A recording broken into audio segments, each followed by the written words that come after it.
What did a medical emergency reveal about your best friend's darkest secret? The day my brother almost died wasn't an accident. It was a choice. A horrifying, sickening choice made by my best friend and my boyfriend, who were too busy in my bed to make a single phone call. I was just out, doing normal errands, shopping for my boyfriend's birthday, when my phone exploded. A medical alert. My brother Declan, his heart rate was spiking, his oxygen levels were plummeting, life-threatening, and I wasn't there. My world went from ordinary to absolute terror in a split second. My first thought? Tessa, my best friend Tessa. She'd volunteered to watch Declan while I was out. I called her, voice shaking, heart pounding against my ribs. Tessa, Declan's vitals are going crazy. He's having a seizure. Call 911 right now. Her voice was an octave higher than usual, panicked. Oh my God, what? Okay, what do I do? Call an ambulance! I don't care what you do, just call them now. His oxygen is dropping? I was already sprinting through the parking lot, grocery bags forgotten, people staring. I didn't care. All I could hear was Tessa's ragged breathing through the phone. I'm calling right now. I'm calling, she promised. I practically threw my shopping bags into the back seat and slammed the car door, tearing out of the parking space. I checked the medical app again. Declan's oxygen was at 89%. His heart rate was 155. Both numbers were flashing red. Bad. So bad. If they got worse, he could have permanent brain damage. He could die. I sped toward the hospital, already envisioning meeting him there. But then I looked at the map on my phone, Declan's location. He was still at home. A jolt of unease shot through me. I called Tessa again. Did you call? Are they coming? I demanded, my own breath coming in shallow gasps. She sounded flustered, out of breath. Yes, they're coming. They said 4 minutes. And then a notification. Tessa sent me a screenshot. A 911 call screen. Ambulance dispatched. Ada 4 minutes. St. Mary's Hospital. A tiny, fragile sliver of relief pierced the panic. Help was coming. But the app? I couldn't stop checking the app. Declan's oxygen was now 87%. 8 long minutes dragged by. I was halfway to the hospital, but my stomach dropped. He was still at home. They should have picked him up. They should be at the hospital already. I called Tessa again, my voice sharp with growing fear. Where is the ambulance? They should be there. I don't know, she stammered. Maybe traffic? I can hear sirens getting closer. Okay, I'm almost at the hospital. Tell them to hurry. Then I heard it. Something in the background, music, loud, distinct music. And someone laughing. Tessa, I asked, my voice barely a whisper. Is someone there with you? Who is that? What? No. That's just the TV. I'm waiting for the ambulance. A cold dread began to seep into my bones. Something was terribly wrong. I just didn't know what. 5 more minutes. I pulled into the hospital parking lot, my hands tight on the wheel. I checked Declan's location again. Still home. My stomach plummeted. It had been 13 minutes since Tessa sent that screenshot. The ambulance should have been there, transported him, arrived at the hospital. Declan's oxygen was 84%. His heart rate 165. He was in critical danger. I called Tessa. It rang twice. Voicemail. Again. Voicemail. My hands were shaking so violently I could barely hold the phone. I called the hospital. Did an ambulance just pick up a seizure patient from my address? The woman on the other end clicked her keyboard. No, ma'am. We haven't sent any ambulances to that address today. My blood ran to ice. Tessa lied. She lied, but why? Why would she lie about this? A primal scream tore from my throat as I threw the car into drive, tires squealing. I had to get home, now. I called Tessa again and again. No answer. The traffic was a nightmare. It took me 15 agonizing minutes to get even halfway. I kept checking the app. Declan's vitals spiraled downward. He'd been seizing for 30 minutes. Desperate, I called my boyfriend, Jasper. Maybe he could check on Declan. Hey, babe, something's wrong at the house. Can you go check on Declan? I choked out, pure panic in my voice. He sounded annoyed. I'm actually in a meeting right now. Can this wait? Then I heard it. Music. The exact same playlist that was playing in Tessa's background. Either it was the most twisted coincidence in the universe, or he was at my house. With Tessa, while my brother was dying. I hung up, rage burning, and drove even faster. 40 minutes had passed since that first alert. I screeched into the driveway, adrenaline pumping, and burst through the door like a maniac, praying it wasn't too late. There he was. Declan on the living room couch facing away. His body was jerking, foam bubbling from his mouth. He was still actively seizing. The medical monitor shrieked, a frantic, desperate alarm. He was minutes from death. I dropped to my knees, dialing 911 with shaking fingers. My brother is having a seizure. Send an ambulance to this address now. As the operator spoke, I heard it. Sounds from upstairs, moaning, the bed creaking. Tessa was upstairs. With someone, while my brother lay dying on the couch below. I stayed with Declan, holding his hand, trying to keep him safe. 2 minutes later, I heard Tessa, coming downstairs, laughing. She clearly hadn't heard me burst in, hadn't heard me call 911. She strolled into the living room wearing my robe. Our eyes met. And from behind the doorframe, a man's leg appeared. I recognized the tattoo instantly. It was Jasper, my boyfriend. My best friend and my boyfriend, they were having an affair. And they couldn't stop fondling each other long enough to make a 2-minute phone call to save my brother's life. I was soothing Declan, but my words to Tessa were a whisper scream. Show me the 911 call, I demanded, voice raw. You said you called 911, where is it?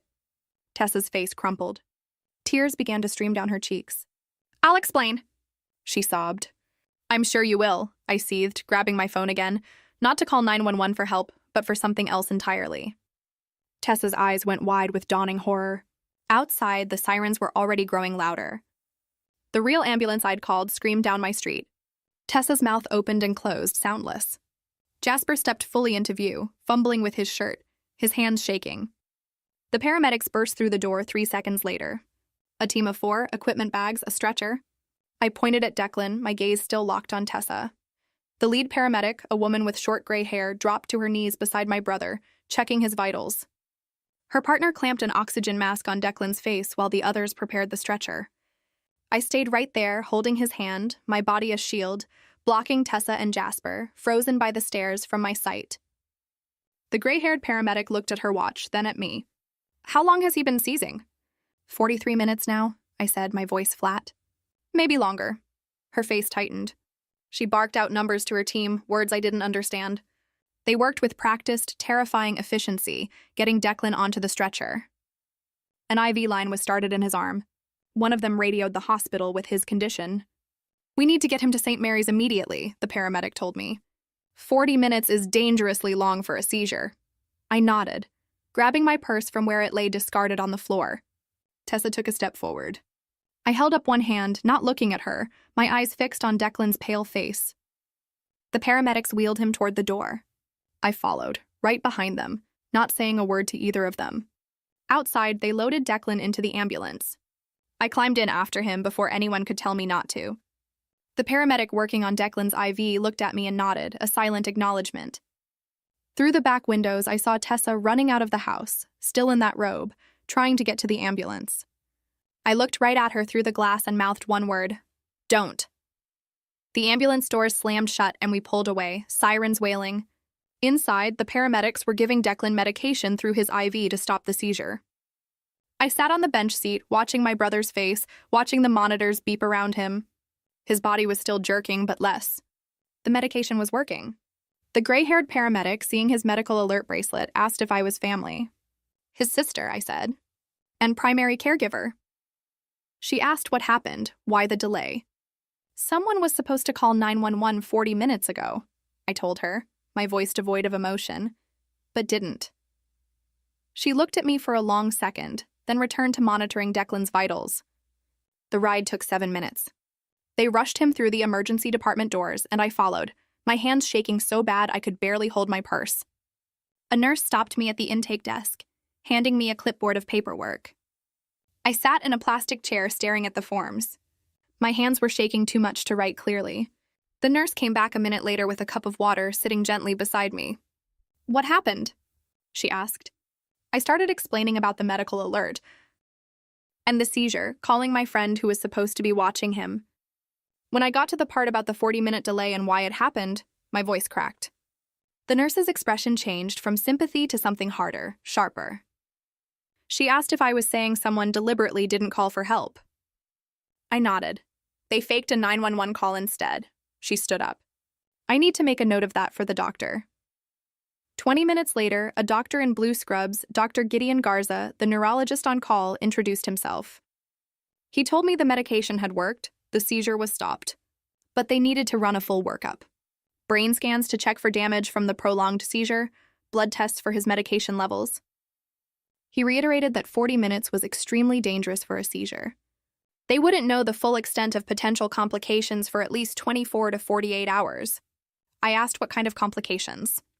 Dr. Garza listed them carefully: brain injury, cognitive effects, increased seizure frequency, memory problems. I sat there numb, taking it all in. He said they were moving Declan to the ICU for close monitoring. I could see him once he was settled. I thanked him, and he walked back through the double doors. Midway subscribe line.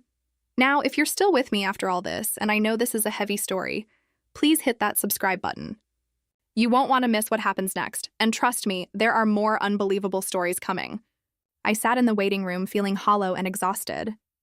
My phone buzzed in my purse. Text from Tessa. I'm so sorry. Please let me explain. It's not what you think. I didn't mean for this to happen. Please talk to me. I deleted each one without reading past the first few words. More kept coming. I blocked her number. My phone rang 3 times. Jasper, I blocked him too. The silence that followed felt like a balm. I just stared at the wall, feeling nothing but cold contempt for both of them. An hour passed. I texted my coworker Fiona that I wouldn't be at work tomorrow. Family emergency. She texted back immediately, asking if I was okay, if I needed anything. I told her I was at St. Mary's. She said she was coming. I told her she didn't have to. She said she was already in her car. Fiona showed up 40 minutes later, carrying a bag from the convenience store. Coffee, a change of clothes, a clean shirt and pants. She sat down next to me in the waiting room without asking questions. Just sat there, a quiet, solid presence while we waited for news about Declan. Her quiet support was the first moment of genuine comfort I'd felt since this nightmare began. I almost started crying right there, from the sheer relief of having someone actually help instead of making things worse. Fiona squeezed my hand and told me it would be okay. I nodded, even though I didn't believe it. 2 hours after we'd arrived, the ER doctor came out. A woman in her 50s with tired eyes. She told me Declan was stable but sedated, staying in ICU for close monitoring.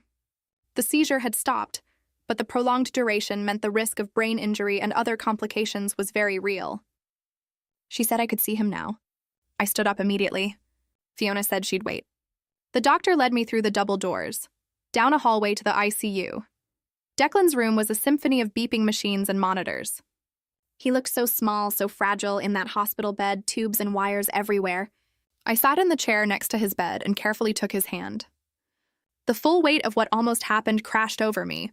If I'd been 5 minutes later, if the seizure had lasted any longer, I could have lost him. Because 2 selfish people couldn't stop screwing each other long enough to make a phone call. The rage that filled me then was cold, focused. Not the panic from earlier. This was a calculated fury that demanded consequences. A woman in professional clothes knocked on the doorframe. She introduced herself as a hospital social worker. Nurse mentioned some concerning circumstances around the delayed emergency response. She said gently, "You might want to file a police report." She explained that deliberately faking a 911 call while someone was dying could be criminal negligence or even attempted manslaughter. I told her I was considering my options. She gave me her card. After she left, I sat with Declan for another hour before Fiona knocked softly. It was almost midnight. Fiona asked if I wanted to go home and grab some clothes for Declan. I did need his medications and fresh clothes. I made Fiona wait in the car. I couldn't handle anyone else being in that house right now. Inside the living room was a crime scene of chaos. Declan's medical monitor lay on the couch. My purse still on the floor where I'd dropped it. I went upstairs to Declan's room and packed quickly, grabbing his meds and clothes. I refused to look at the stairs, refused to think about my bedroom. I got out of there as fast as I could and locked the door behind me. Back at the hospital around 1 a.m., I went straight to Declan's ICU room. Fiona said goodnight, promising to text if I needed anything. The reclining chair next to his bed was stiff. I pulled the thin blanket over myself and tried to close my eyes. Every time I started to drift off, I saw Tessa's face when she walked into that living room. The fake concern in her voice on the phone, her laughter coming down the stairs. My eyes snapped open. The machines beeped steadily. I checked my phone. 1:15 a.m. I tried again to sleep.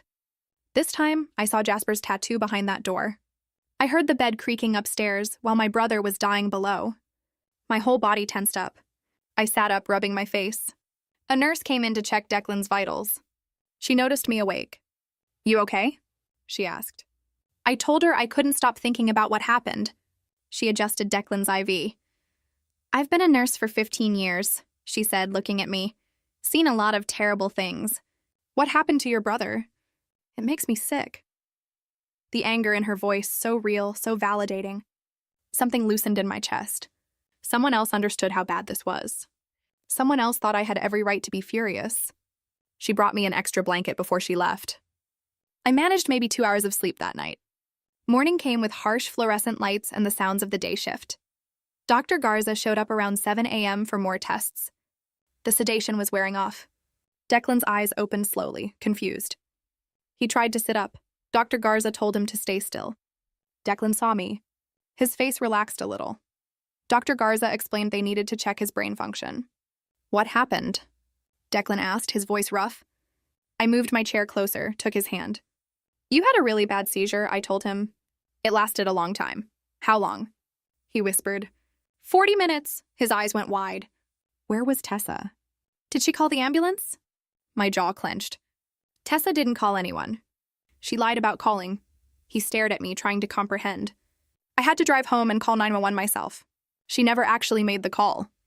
Declan's face went completely white. "Where is she now?" he asked. "She's not welcome anywhere near us ever again," I said. He nodded slowly, closing his eyes. Around 10 that morning, a man in his 30s showed up asking for me. Neil Chapman? Tessa's older brother. I immediately started looking for security. Neil held up his hands. "I just want to talk for a minute." He said he had no idea what happened until his parents called him that morning. "I don't want to talk to anyone from Tessa's family," I told him. Neil said he understood, but he needed to hear what actually happened. Tessa was telling everyone her version. Something in his face looked genuine. I gave him 5 minutes. I told him everything. The medical alert. Calling Tessa, her promise to call 911, the fake screenshot. Waiting at the hospital for an ambulance that never came. Driving home to find Declan still seizing after 40 minutes. Finding Tessa and Jasper upstairs. Neil's face changed as I talked. He looked sick. "I always knew Tessa was selfish," he said quietly. "But this is beyond anything I could have imagined." He asked if there was anything he could do to help. I looked at him. "The only thing that will help," I said, "is if Tessa faces real consequences for what she did. Not just people being mad at her.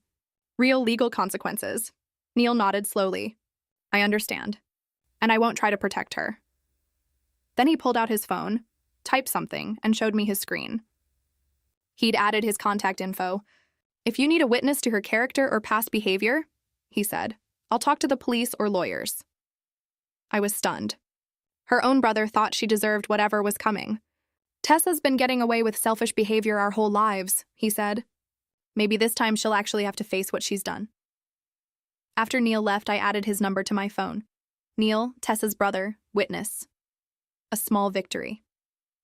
That afternoon, a woman named Alicia Takahashi, a lawyer my mom knew, showed up. "I got your voicemail about needing a family attorney," she said. We found an empty consultation room and I explained everything. Alicia took notes, her expression growing more serious as I described the fake 911 call, the 40-minute delay, finding them together upstairs. When I finished, she looked at me directly. "This could be criminal negligence at minimum," she said. "Possibly more serious charges. The fake 911 call is its own separate crime." She urged me to file a police report. I told her I planned to. Alicia said she'd start preparing a civil case for medical costs and damages. "Do you have any evidence?" she asked. I showed her the medical app screenshots, the fake 911 image Tessa sent, my call logs. Alicia photographed everything. "Solid evidence," she said. "We have a strong case." The next morning, Dr. Garza came in with Declan's second day of test results. He sat down and pulled out brain scan images, pointing to areas of unusual activity. "The prolonged seizure caused damage," he explained. "It might lead to long-term effects. Memory problems, more frequent seizures, trouble thinking." He said we wouldn't know the full extent for weeks or months. Each potential problem was another item added to my mental list of what Tessa and Jasper would answer for. They didn't just risk killing him. They actually caused permanent damage that would affect the rest of his life. Dr. Garza confirmed that if the seizure had been stopped sooner, this damage probably wouldn't have happened. Later that day, a detective showed up to take my report. A woman in her 40s with short gray hair and a calm voice. She recorded everything. I went through the timeline again. Every phone call, every timestamp, every horrifying detail. The medical app records, the call logs, the hospital documentation. The detective looked through it all carefully. Definitely worth investigating, she said. Are you willing to provide a formal statement? Absolutely. 2 days later, in the hospital cafeteria, Tessa appeared out of nowhere.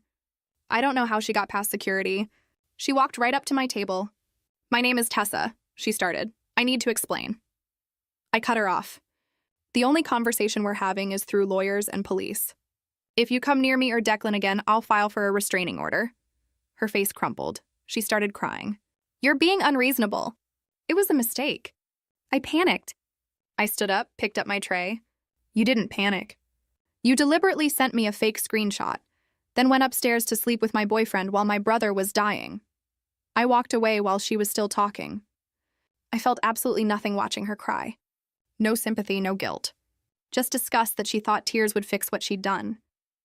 That evening, an email from Jasper. Please read this. I almost deleted it. But I opened it. 3 paragraphs of excuses. He claimed they panicked, made a mistake, never meant for anyone to get hurt. He hoped I could understand. I read it twice, then forwarded it to Alicia and the detective. No response. His words were just more evidence of guilt. Alicia had said that trying to explain and minimize actions showed consciousness of guilt. Jasper wasn't sorry. He just didn't want consequences. Around 7 that night, Fiona arrived with Thai takeout. We sat in Declan's room while he slept. What are you planning to do about Tessa and Jasper? She asked directly. I told her I was still deciding between legal action or something more personal. Fiona didn't look shocked. She just nodded. Whatever you choose, I have your back. It felt incredibly good to have someone in my corner who wasn't pushing forgiveness or mercy. Fiona understood that some betrayals are permanent. She hugged me, said she'd cover for me at work. I felt grateful. The next morning, Declan was moved to a regular room. Good news, the nurse said. Stable enough to leave ICU. The new room had a window, felt less like a medical emergency zone. But when the nurses left us alone, Declan grabbed my hand and wouldn't let go. Promise you won't leave me with anyone else ever again, he pleaded. Just you taking care of me.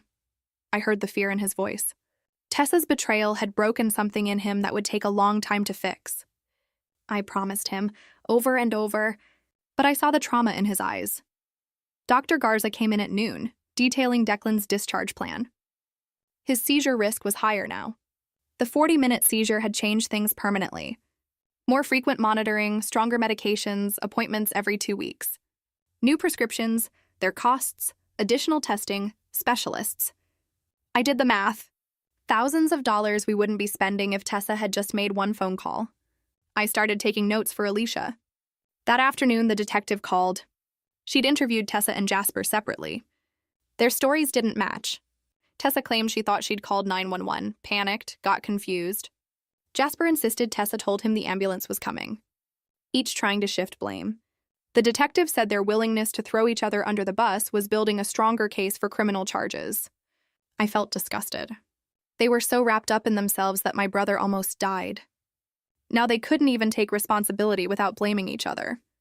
The detective said her report would be forwarded to the DA soon. That night, after Declan slept, I pulled out my laptop and researched. Criminal negligence laws, reckless endangerment, filing a false police report, jail time, civil liability, personal injury lawsuits, damages, 6 figures. I wasn't just a victim anymore. I was someone taking action. Around midnight, a text from Neil. Tessa was falling apart, staying at his place. He asked if I'd hear her out. I stared at the message. Typed one word, no. His immediate response, understood. Sorry for asking. At least someone in her family had sense. 2 days later, Alicia called.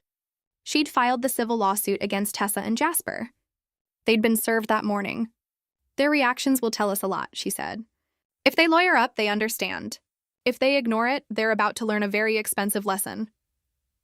I hoped they underestimated the situation. Watching them realize they were in real trouble would be deeply satisfying. Declan was discharged on the 5th day. Thick stack of instructions. Pharmacy bill over $300. I loaded him into my car. Drove him home. While we'd been gone, I'd had all the locks changed.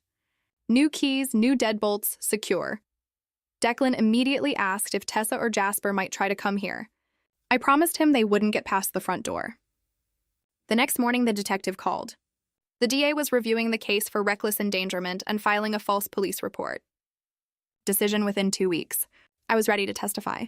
Fiona came over, helping me set up Declan's new care routine. Multiple trusted numbers in his medical alert system. Laminated cards for emergency scenarios. Every backup system we created was a reminder that Tessa had destroyed my ability to rely on other people. That evening, Alicia called again. Jasper's parents had contacted her, offering to pay all Declan's medical bills if I dropped the civil suit. I actually laughed. They clearly didn't understand. This wasn't about money. It was about consequences, accountability. I told Alicia to reject the offer. Proceed with the lawsuit exactly as planned. 2 weeks after Declan came home, we had a follow-up with Dr. Garza. The damage from the prolonged seizure was permanent. Stronger anti-seizure meds for life. More frequent checkups. Memory problems. Difficulty concentrating. Declan's face went pale. I squeezed his hand. We'd handle it. Inside, I added this permanent damage to my list of what Tessa and Jasper would answer for. Every pill. Every doctor visit. Every cognitive struggle. All traced back to 40 minutes of their selfishness. 3 days later, leaving work, I spotted Tessa near my car. My stomach dropped. She had no reason to be there.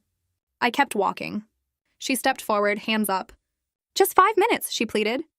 To explain, I stopped 10 feet away. "You violated the no-contact order Alicia sent. If you approach me again, I'm calling the police for harassment." Her face crumpled. She started shouting, "You're being unreasonable." It was an accident. I turned, got in my car, and drove away. In my rearview mirror, she stood there, arms wrapped around herself. Zero sympathy. She made her choices. Now she lived with the consequences. I called Alicia, who said she'd filed documentation with the court. The next morning, the DA's office called. Meeting scheduled. I drove downtown. The prosecutor was sharp. They were charging Tessa and Jasper with reckless endangerment and filing a false police report. Jail time. 2 years for endangerment, another for the false report. She walked me through the trial process, asked if I was prepared for the emotional toll.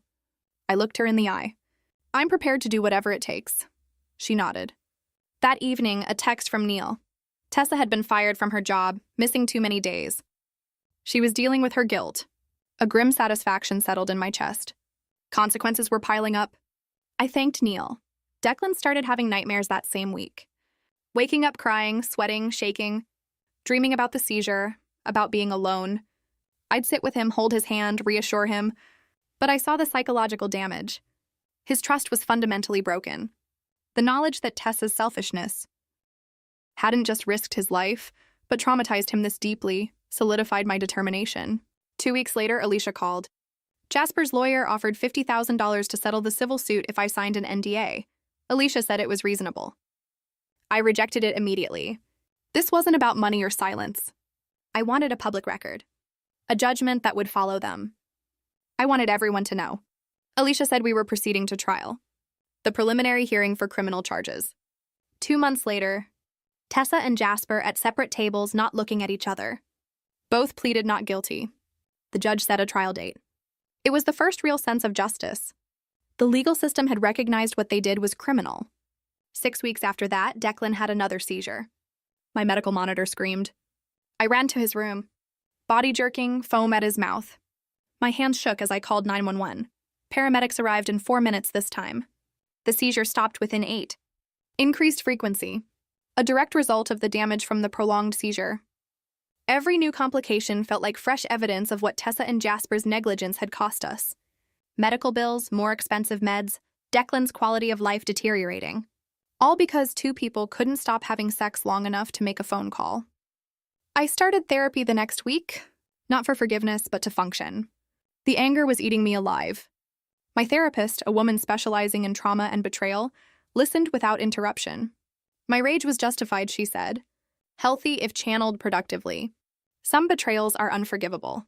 Not forgiving didn't make me bitter. It made me someone with appropriate boundaries. I could be angry and still move forward. 3 weeks later, Tessa's lawyer filed a motion to dismiss criminal charges. They argued panic, poor judgment, made her sound like the victim. I sat, hands clenched, listening to him minimize everything. Then the prosecutor stood, showed the fake screenshot, the call logs, the 40 minutes of seizing. This wasn't panic or confusion, she stated. This was a conscious choice to lie and deceive while my brother was having a medical emergency. The judge denied the motion. Deliberate deception during a life-threatening emergency. Worthy of trial. Watching Tessa's face as the judge ruled against her was deeply satisfying. 2 weeks later, Fiona called, shaken. Jasper had approached her at a coffee shop. Claimed he'd changed, was in therapy, hoped I could forgive him. Fiona cut him off. Told him I wasn't interested in his redemption story. He needed to accept some things can't be fixed with apologies. She even raised her voice.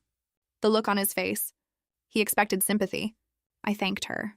Some people think everyone deserves forgiveness.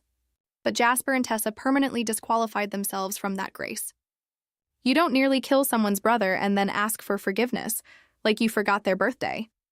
The civil trial happened 3 months before the criminal one. Alicia explained civil cases move faster. I took 2 days off work. The courthouse, an old building, marble floors, echoing. Alicia walked me through it. I'd testify first. Medical experts, evidence, it felt surreal. I walked to the witness stand. Hand on the Bible. The oath felt heavy. I looked out at the courtroom. Tessa and Jasper at separate tables wouldn't look at me. The prosecutor asked me to describe that day. The alert. Calling Tessa, the fake screenshot. Arriving at the hospital. Racing home. The sounds from upstairs. I went through the timeline. The oxygen levels, heart rate, every number, evidence of Declan's suffering. The costs, $60,000 so far, ongoing. Alicia presented the medical records, the fake 911 screenshot, expert testimony. A neurologist explained brain damage from prolonged seizures, hypoxia, neuronal damage, cognitive impairment. 40 minutes was catastrophic. Another expert testified about standard response times, under 5 minutes. If Tessa had called, paramedics would have arrived within minutes. Declan's permanent brain injury. Defense lawyers argued panic, mistake, showed Tessa's apology texts. Alicia destroyed that argument. The texts were sent after I found out she lied. She only apologized once caught. The jury deliberated for less than 3 hours. A good sign, Alicia said. The foreman stood. Guilty on all counts. Both liable for negligence, emotional distress, medical costs. Awarded $90,000 in damages plus ongoing medical costs. Something released in my chest. Not about the money. About a jury of regular people saying, yes, this was wrong. These people need to pay. Tessa's parents called me the next day. I sent them straight to voicemail. Then they emailed, please, we need to talk about our daughter. Deleted. They called Alicia's office. Begged her to find a way to work out the criminal trial. Plea deal, community service.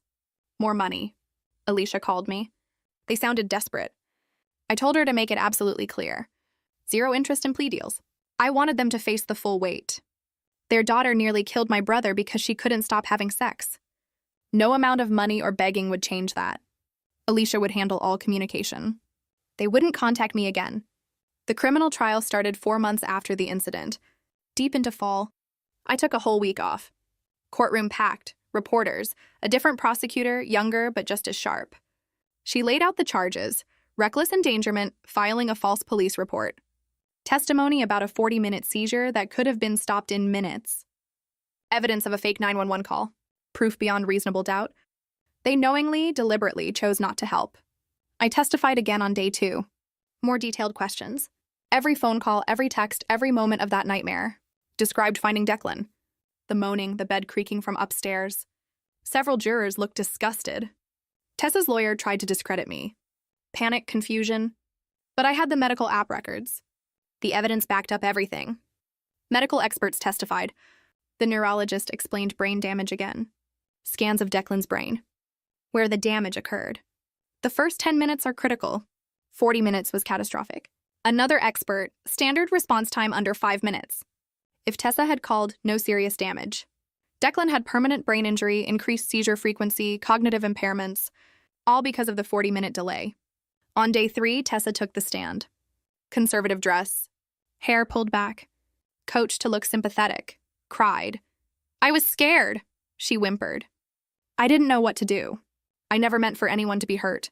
Claimed she panicked, froze, sent a fake screenshot by mistake. It made no sense. The prosecutor tore it apart. How do you accidentally create a fake screenshot? How do you panic for 40 straight minutes? Why were you upstairs if you were so worried? Tessa contradicted herself. Her tears didn't move me. I saw her laughing as she came down those stairs. My brother dying while she was with Jasper. Her tears were for herself. Jasper testified on day 4. Immediately threw Tessa under the bus. Claimed she told him the ambulance was coming. He believed her. He was a victim of her deception. Tessa's lawyer objected. Damage was done. The jury saw him try to save himself. These two people, so wrapped up in each other they couldn't call for help, now willing to destroy each other. The prosecutor asked Jasper why he didn't check on Declan himself. Why didn't he call 911? Why didn't he come downstairs when I arrived? He stammered. Admitted he was distracted. The prosecutor asked what distracted him for 40 minutes while someone was dying downstairs. He couldn't answer. Their relationship, the thing that cost my brother so much, was crumbling right there. They were turning on each other, pathetic. These were the people I'd trusted. My best friend. My boyfriend. When faced with consequences, they crumbled like children. The jury got the case on day 5. The prosecutor summarized all the evidence. Reckless endangerment, filing a false police report. Both defendants did those things. The defense argued mistakes, not crimes. But the evidence was overwhelming. The jury deliberated for 5 hours. Alicia and I waited. When the bailiff called us back, my hands shook. The jury filed in. None looked at the defense table. A good sign. The foreman stood. Guilty on both counts for both defendants. Tessa started crying immediately. Jasper just stared straight ahead, his face blank. The judge thanked the jury, scheduled sentencing. I walked out of that courtroom feeling lighter than I had in months. The weight I'd been carrying. The burden of knowing what they'd done, wondering if they'd ever answer for it. Lifted. This wasn't revenge. Revenge would have been doing something to hurt them the way they hurt us. This was accountability. This was making sure they understood actions have consequences. Justice wasn't perfect, but it was real. And it was enough. 2 weeks later, sentencing. I stood up. I'd written something, but I put the paper in my pocket. I looked at Tessa and Jasper and spoke from the heart. About my brother, his medical condition, how he depended on people. Finding him on that couch, suffering for 40 minutes because 2 people were too selfish. How his life changed. The permanent damage. I wasn't asking for maximum punishment. Just appropriate consequences. The judge listened. Tessa apologized through tears. Jasper said he took responsibility. The judge delivered his sentence. Tessa, 18 months in jail, 3 years probation. Jasper, 12 months in jail, 2 years probation. Both ordered to pay full restitution for all Declan's medical costs, past and future. Prohibited from contact with me or Declan for 5 years. The bailiffs put handcuffs on them. I watched them being led away. Tessa crying. Jasper walking with his head down. A sense of peace settled over me. Not happiness, but justice. They would spend time in jail. They would pay for Declan's care. We would never have to see them again. The months after sentencing were about rebuilding. Declan's condition stabilized. Seizures more frequent but controlled. Memory issues, frustration, but he was alive. He was healing as much as his damaged brain would allow. He knew the people who hurt him had faced real consequences. That mattered. 4 months after sentencing, he told me he'd been worried Tessa and Jasper would get away with it. Seeing them go to jail helped him believe the world wasn't completely unfair. I hugged him. Promised I would always fight for him. Restitution payments started arriving. $73 from Tessa, $56 from Jasper, garnished from minimum wage jobs. It would take over 10 years to pay off the full judgment. Every month, these tiny deposits, a reminder that consequences were ongoing. Their actions kept costing them, just like Declan kept dealing with the effects. We both understood some debts take years to pay off. I started volunteering with a medical advocacy group, Safe Response Network, helping families create emergency plans, navigate crises. Everything I learned the hard way, I taught others. My first assignment, helping a mom whose son had epilepsy set up a monitoring system with multiple emergency contacts. She thanked me, felt safer. Driving home, I felt like the nightmare had turned into something useful. I couldn't undo what happened, but I could help others avoid it. Declan said he was proud of me. That meant everything. A journalist contacted me 4 months after the trial, writing a story about medical negligence and betrayal. Found our public court records. Wanted an interview. I read her email. Deleted it. Our story wasn't entertainment. It was private, painful. The facts were in the court transcripts. I didn't need to relive the worst night of my life for clicks. Some experiences were meant to be processed privately. Declan enrolled in community college 6 months after the trial. Computer science. Flexible coursework. Accommodations for his cognitive limitations. I drove him to campus on his first day. He came home tired, but happy. I watched him work on assignments, sometimes struggling, but pushing through. He wasn't the same, but he was building a life that worked for who he was now. I was proud of him. Neil called me 10 months after the trial. Tessa was released early for good behavior, moving to another state to start over. I felt absolutely nothing. No anger, no satisfaction, just indifference. She'd served her time, paying restitution. She was leaving. Exactly what I wanted. Neil asked if I had a message for her. No. He thanked me, hung up. Tessa was free, but Declan would never be free from the effects of that 40-minute seizure. But at least she faced consequences. A criminal conviction. That had to be enough. Fiona told me 8 months later that Jasper had completed his sentence. Low-level warehouse job. Struggling to make ends meet and pay restitution. I felt no guilt. He made a choice. These were the natural consequences.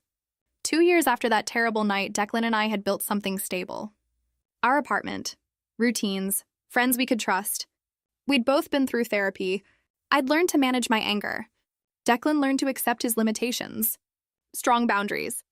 Nobody came into our lives without proving themselves first.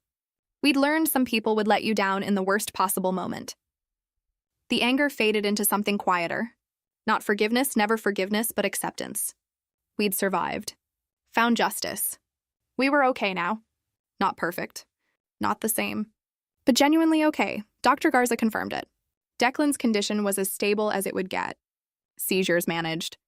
Cognitive issues plateaued. He'd always need monitoring, medication, but the prognosis was good for a long, full life. Garza said Declan had adapted remarkably well. Tears built up in my eyes. My brother was going to be okay. Not cured, but okay. We'd made it through. Garza handed me a tissue. Relief tears. The nightmare was over. A few months later, my boss promoted me to senior coordinator with a significant raise. Dedication, reliability. I walked out feeling like my life was moving forward. Fiona hugged me. Most resilient person I know. Not resilience, I told her. Just refusing to let other people's betrayal destroy the life I was building. Deciding you won't be broken. 3 years after that terrible night, I sat at Declan's community college graduation. He walked across the stage, carefully, proudly. I cheered so loud. He'd worked twice as hard. The cognitive challenges made everything harder. But this achievement was his own. Over dinner, he told me he was grateful I fought for consequences. It helped him believe justice exists. Helped him trust the world again.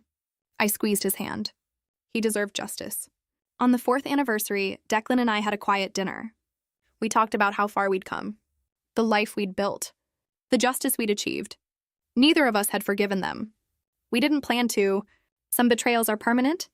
We'd healed in ways that mattered. I looked at my brother, healthy and educated, building his own life. Deep gratitude. I got home in time. The 40 minutes didn't cost us everything, though they cost us plenty. We lost things. Declan's perfect health. My ability to trust easily, but we gained clarity. About who deserves our trust. What real accountability looks like. Our lives are good now. Built on stronger foundations. Better boundaries. More careful choices about who we let close. We're genuinely happy with the future we're creating together. Ending, so that's our story. It's been a long, hard road, but we made it. And honestly, I wouldn't change a single step of the fight for accountability we undertook. It shaped us, made us stronger, and ultimately gave us peace.